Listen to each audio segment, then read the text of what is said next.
Hello and welcome back to our Lent book study on Anxious for Nothing by Max Lucado. I am Pastor John. This is Sarah.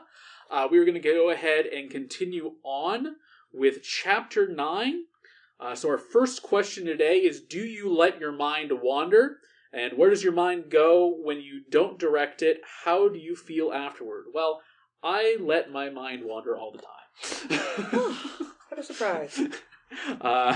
I mentioned this before, but I am a bit of a dreamer, and I am somebody who does oftentimes have my head in the cloud. I have a very active imagination, always have. So letting my mind wander is something I do on a regular basis daily. Thankfully, I usually do not let it wander anywhere that stresses me out too much, usually. Oh, good. But yeah, it goes pretty much everywhere. In terms of just like things going on in my life, ideas, all that type of stuff. Really depends on what I want to think about that day. Yeah, it's hard. If you've ever tried to take up meditation, or just the concept of sitting still before God for a minute is a very long time in the world. And, your mind does tend to wander around to a variety of things, from, things that affect you to things you have absolutely no control over. I, for a period of time, tried to meditate 30 minutes a day. It did not go well. I haven't made it past. Well, no, I've made it past.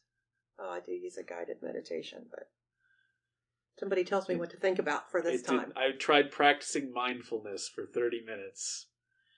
Did not go that well. Though I knew it was going to, because what kind of encouraged me to do it was somebody basically saying, "You should do this, and you're going to fail miserably at it first, but you should still do it." So I appreciated the honesty, and then. Yeah.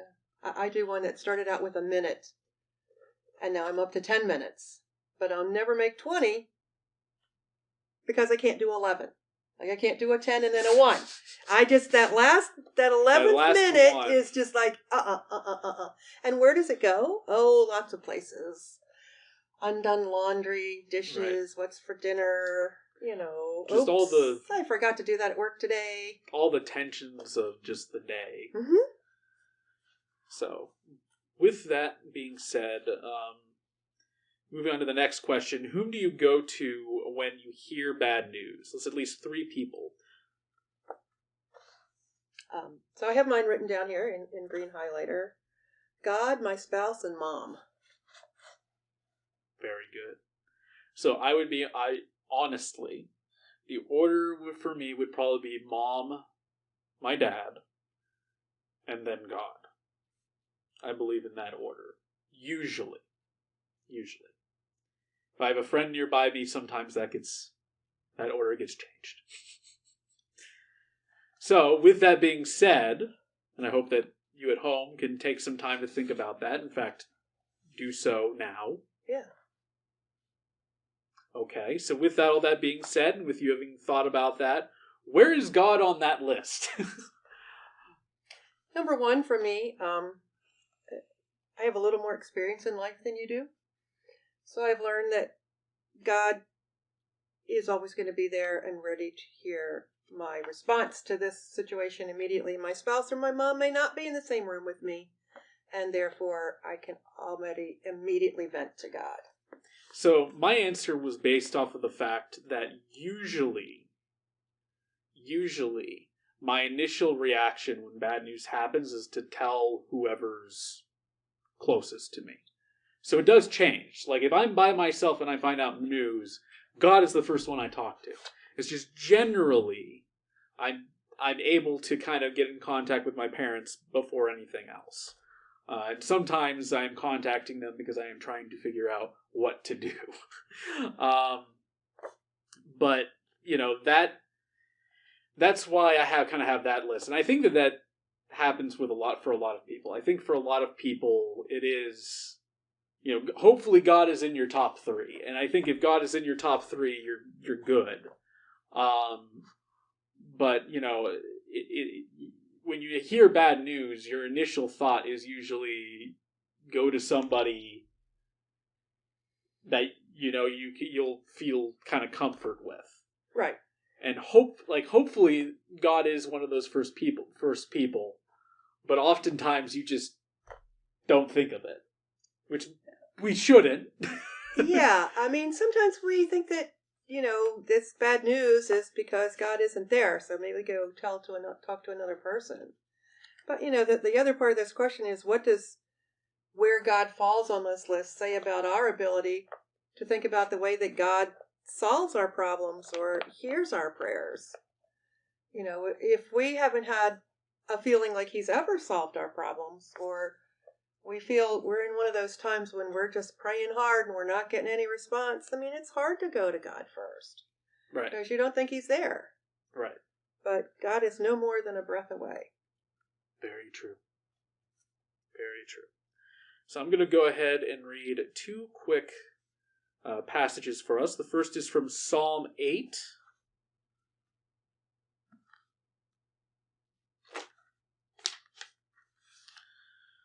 Psalm 8.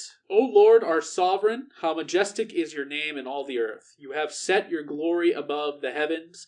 Out of the mouths of babes and infants, you have found a bulwark because of your foes, to silence the enemy and the avenger. When I look at your heavens, the work of your fingers, the moon and the stars that you have established, what are human beings that you are mindful of them, mortals that you care for them? Yet you have made them a little lower than God, and crowned them with glory and honor. You have given them dominion over the works of your hands. You have put all things under their feet, all sheep and oxen, and also the beasts of the field, and the birds of the air, and the fish of the sea. Whatever pleases along the paths of the seas. O Lord, our sovereign, how majestic is your name in all the earth. And then the other one is Psalm 121. I lift up my eyes to the hills, from where will my help come? My help comes from the Lord, who made heaven and earth. He will not let your foot be moved. He who keeps you will not slumber. He who keeps Israel will neither slumber nor sleep. The Lord is your keeper. The Lord is your shade at your right hand. The sun shall not strike you by day, nor the moon by night. The Lord will keep you from all evil. He will keep your life. The Lord will keep your going out and your coming in from this time on and forevermore. So with those read, does anything about God strike you in these passages? Well, both Psalms are very famous things to read in times of distress. Mm-hmm. I will look to the hills. From whence cometh my help is one from our family, because my dad grew up in West Virginia, and the mountains were a source of great strength and great solace, and that kind of resonates with me, that first part of Psalm 121. Right. Yeah, I think, it says that God is going to provide. And that is so important to keep in mind in your life.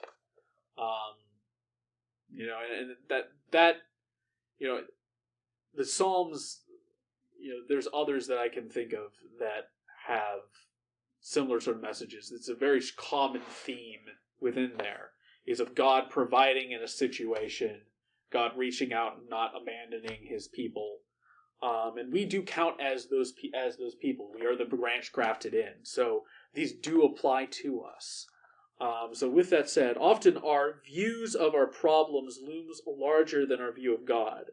How can you start the day in a way that places the source of your anxiety in proper perspective relative to God's magnanimous power? So I think the best way to start your day in this way is to just take some time and pray. Very simple. Takes as long as you need it to take. You can do it while doing other things too. So if you have to get ready, you can be doing that at the same time. But taking time to pray and pray specifically about what you're facing in your life is the number one way to deal with this type of stuff. Well, I normally start my day with my phone. And if you launch a major news site first thing in the morning, you're probably going to amp up your anxiety. Because the first story is never a good one. Right. It's always a bad one. But there's lots of places on your phone that you can just, as soon as that alarm goes off in the morning on our phones, you can just go to your website that has your positive morning commitment to God. And I think that that's important, that we make our first thoughts about God, not our second, third, or fourth. Right. That the first thought of our morning should be about, thank you, God, for what we have today. Right. This is an amazing day, and you're here with me, and anything that I face today, you've already been there for me. And I think that kind of sets that anxiety level back. God is already there. He's already in my day.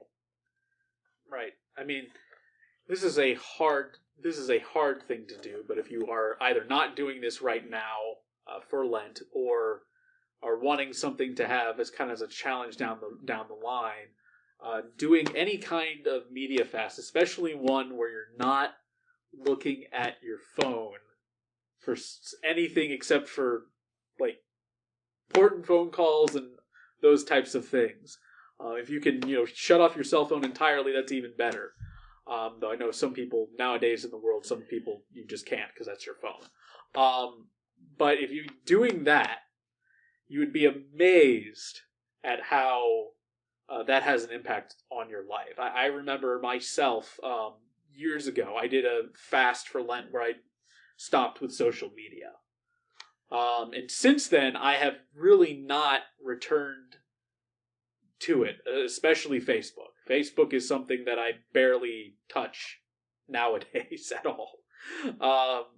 And I found when I did that I was much happier. I was not, I was not scrolling through and getting angry at longtime friends for a random thing that they decided to say because they felt that Facebook was the most important and appropriate place to share their political thinking at that time. Make that their soapbox. I found that I wasn't, by removing that, I wasn't dealing with that anymore. And so it brought me into a better headspace. Well, I use Facebook a lot, but I'm very particular about the sites that I visit. And I tend to only visit those that have a positive vibe.